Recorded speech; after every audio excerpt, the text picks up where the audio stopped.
Hello বন্ধুরা, আমি লিজা। রান্নায় হাতে করিতে সবাইকে স্বাগত। ভালোবেসে আমার চ্যানেলকে সাবস্ক্রাইব করার সঙ্গে সঙ্গে লাইক, কমেন্ট ও শেয়ার করার অনুরোধ রইল। আমি যখন ছোট ছিলাম তখন আমার মা এই ডাল করে খাওয়াতো। মায়ের সেই রান্নার স্বাদ আজও যেন মুখে লেগে আছে। আর আজ আমার ছেলেরও এই ডাল ভাতের পাতে বেশ প্রিয়। তো চলো দেখে নিই এই ডাল করার পদ্ধতি। আজকে রেসিপির জন্য পরিমাণ মতো ছোলার ডাল নিয়ে নিয়েছি। ছোলার ডালটা আমি রাত্রে একটু ভিজিয়ে রেখেছিলাম যাতে সেদ্ধ করতে গেলে আমার একটু সুবিধে হয়। কুকার নিয়ে আমি ছোলার ডালগুলো একটু সেদ্ধ করে নেব। ডালের পরিমাণ বুঝে আমি একটু ঈষদুষ্ণ জল এর মধ্যে দিয়ে দিলাম। কুকারে ঢাকনা বন্ধ করে গ্যাস অন করলাম।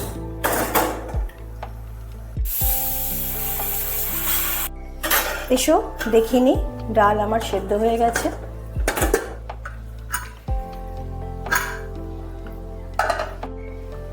ছোলার ডাল এমনি গোটা গোটা থাকে সেদ্ধর পর। আমি এখানে 6টা থেকে 7টা সিটি দিলাম, তারপর আমার ডালটা সেদ্ধ হয়ে গেছিলো, তাও গোটা ছিল। আমি এই হাতা দিয়ে একটু ডালটাকে ঘেটে নিচ্ছি। কড়াইতে সর্ষের তেল দিয়ে দিলাম অল্প করে। ডালের পরিমাণ অনুযায়ী আমি এর মধ্যে একটা তেজপাতা দিলাম। ডালের পরিমাণ অনুযায়ী আমি একটা পাকা লঙ্কা দিলাম আর দিলাম অল্প পরিমাণে জিরে। একটু নেড়ে নিচ্ছি ফোড়নটা নেড়ে নেওয়ার পর একটু গন্ধ বেরোবে যখন, তখন আমি চা চামচের অল্প একটু, হাফ চামচেরও কম রসুন বাটা দিয়ে দিলাম একটু সম পরিমাণ আদা বাটা। একটু নেড়ে নিচ্ছি। এবার দিলাম একটা ছোট সাইজের টুকরো করে রাখা টমেটো আর দিলাম কাঁচা লঙ্কা দিয়ে আমি একটু নাড়িয়ে নেব ভালো করে। টমেটোটার সাথে মশলাটা কষিয়ে নেব একটু। আমি এই রান্নায়, এই ডালটায় আমি কাঁচা লঙ্কাটা দিলাম। এই রান্নার জন্য আমি একটু পাকা লঙ্কা ব্যবহার করব, সেই জন্য আমি কাঁচা লঙ্কা একটাই দিলাম। আমার পাকা লঙ্কাও ফোড়ন আছে। একটু ডাল থেকে যে জল ছিল বেরিয়েছিল সেটা একটু আমি এর মধ্যে দিয়ে দিলাম।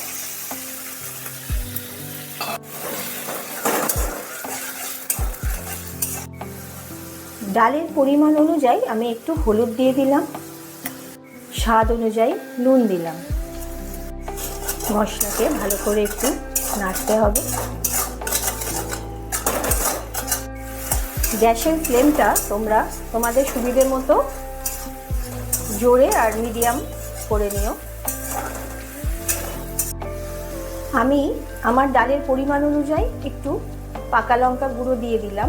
তোমরা তোমাদের স্বাদ মতো পাকা লঙ্কা গুঁড়ো ইউজ করবে।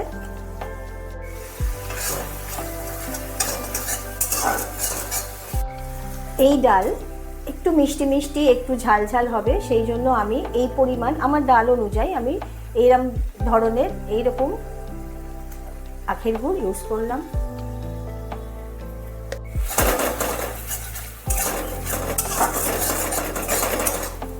গ্যাসের ফ্লেম লো করে মশলা আমি একটু কষিয়ে নিচ্ছি।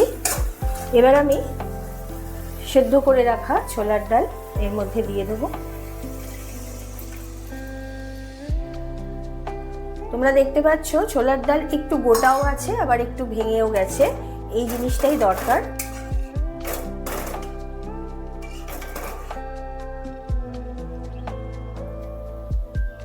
এবার গ্যাসের ফ্লেমটা আমি হাই করে দিলাম। আমি ডালের যে বাকি জলটা ছিল সেটাও এর মধ্যে ঢেলে দিলাম। আমি যখন ছোট ছিলাম তখন আমার মা এই ডালটা করতো, বেশ ভালো লাগতো খেতে। আমার মা ভাতের পাতে করতো, ভাতে আমরা খেতাম এই ডালটা। আমার ছেলেও এই ডালটা বেশ ভালোবাসে, আমার ছেলের খুব প্রিয় এই ডাল। ডাল আমার হয়ে এসেছে। খুব ঘন যে হবে সেরকমও না, আবার একেবারে পাতলা হবে সেরকমও না। আমার ডালটা হয়ে এসছে। ডাল সাধারণত একটু ঠান্ডা হয়ে গেলে একটু বসে যায়, যার জন্য একটু দেখে আমাকে ডালটা নামাতে হবে। আমার মোটামুটি হয়ে এসছে। এবার আমি একটু ঘি পরিমাণ মতো দিয়ে দিলাম, আর দিলাম সামান্য পরিমাণে আমার ডাল অনুযায়ী গরম মশলা। গ্যাস আমি বন্ধ করে দিলাম, একটু নাড়িয়ে নিচ্ছি। তোমরা সবাই এই ডালটা খেয়ে আমাকে অবশ্যই আমার কমেন্ট বক্সে জানিও কীরকম লাগলো। আর যারা নতুন আজকে আমার চ্যানেল দেখছো তারা অতি অবশ্যই খেও এবং আমার কমেন্ট বক্সে জানিয়ে দিও কীরকম লেগেছে। আর সবাই মিলে তোমরা আমাকে লাইক, শেয়ার, কমেন্ট এগুলো করো। অবশেষে সাবস্ক্রাইব করতে কিন্তু আমাকে ভুলো না, প্লিজ আমাকে সাবস্ক্রাইব করো।